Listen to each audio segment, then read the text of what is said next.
तो hello friends, आज हम नया टॉपिक शुरू करने जा रहे हैं जो कि है बेस स्टॉक प्राइस मेथड। तो इसके बारे में थोड़ा सा बता देती हूँ। इसमें होता ये है बेसिकली कि हम अपने पास कुछ बेस स्टॉक रख लेते हैं, या जैसे कि हमारे पास क्वेश्चन आया होगा तो हम उसमें बेस स्टॉक मेंशन कर दिया गया होगा, पर हम उसको रखते क्यों हैं?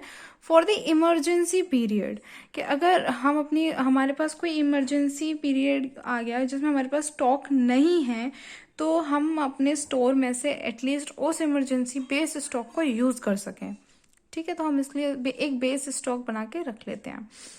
तो बेस स्टॉक का क्वेश्चन है, दैट इज क्वेश्चन नंबर 17, और वही हमारी पुरानी बुक कॉस्ट अकाउंटिंग की, साहित्य भवन पब्लिकेशन की। ओके, तो 17 क्वेश्चन शुरू करते हैं। 17 क्वेश्चन में सबसे पहले 2016 से चल रहा है, जनवरी 1 से परचेज किया 50 यूनिट्स 20 पर यूनिट के हिसाब से। ओके, जनवरी 1 2016 ईयर दे रखा है तो ऊपर ज़रूर डाल लें। 50 यूनिट्स 20 के हिसाब से 1000।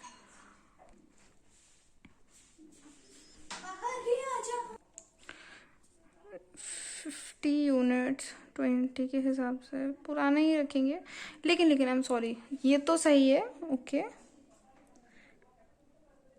बट यहाँ पे थोड़े से चेंजेस करेंगे। सॉरी, मैं फ्लो के हिसाब से मैं भी लिखती चली गई। एक्चुअली हमें क्वेश्चन में यहाँ मेंशन है, focus, use the base stock method of issue, base stock is 20 units. सबसे पहले 20 यूनिट्स, यहाँ पे 20 लिखेंगे क्योंकि हमें बेस स्टॉक 20 रखना है। रेट वही रहेगा, तो 400 बचा कितना, 30, 20 के हिसाब से 600 हो गया ऑटोमेटिकली 1000। उसके बाद हमने जनवरी 8 को परचेज किया 30 यूनिट्स 21 पर यूनिट के हिसाब से। जनवरी 8 को 30 यूनिट्स 21 के हिसाब से 630, तो ये लिख लेंगे सबसे, इसको यहाँ पे क्लोज थोड़ा सा कर दें। उसके बाद ये नया 20 20 400 30 20 600, और 30 हमने फिर से ले ली 21 के हिसाब से 630, क्लोज इट। जनवरी 8 के बाद जनवरी 14 इशू कर दी हैं 60 यूनिट्स। जनवरी 14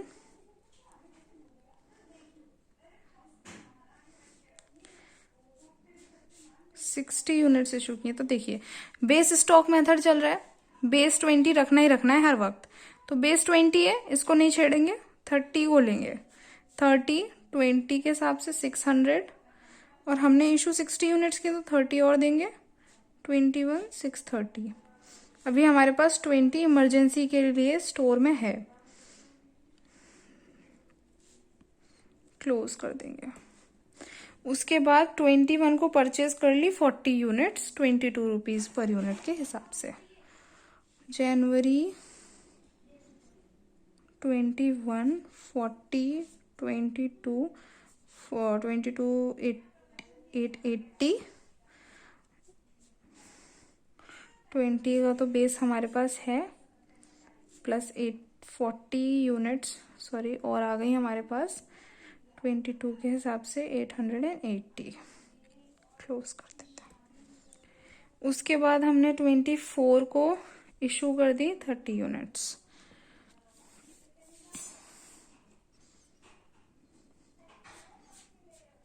बेस रखेंगे, बेस में से नहीं छेड़ेंगे, इसमें से देंगे, हमारे पास है तो इस अगर हमारे पास नहीं है, इसका मतलब क्या है, वो हमारा इमरजेंसी टाइम है। इमरजेंसी टाइम में मान लो हमें 30 यूनिट्स देनी है, हमारे पास 20, तो हम 20 ही इशू कर देंगे, और 10 हमारे पास जो है, अभी हम 10 यूनिट्स हमें और यूजेबल है, जब भी हम रिसिप्ट करेंगे तब दे देंगे, या तो हम तुरंत खरीदेंगे उसके लिए, या फिर we will use another method that doesn't our business, so all we are doing is accounts। so 30 लेंगे 22 के हिसाब से 660 20 यूनिट्स बची यहाँ पे, 20 के हिसाब से 400, और 10 बची 22 के हिसाब से 2200। अकाउंट्स कर देंगे क्लोज। 24 के बाद 28 को परचेज किए 50 यूनिट्स, 21 के हिसाब से मतलब 50 यूनिट्स 21 के हिसाब से 1050, 400 एग्जैक्ट उतार लेंगे, नथिंग हैज़ बीन चेंज्ड ना। तो 50, 21, 1050 क्लोज। 31 को इशू कर दिए 20 यूनिट्स।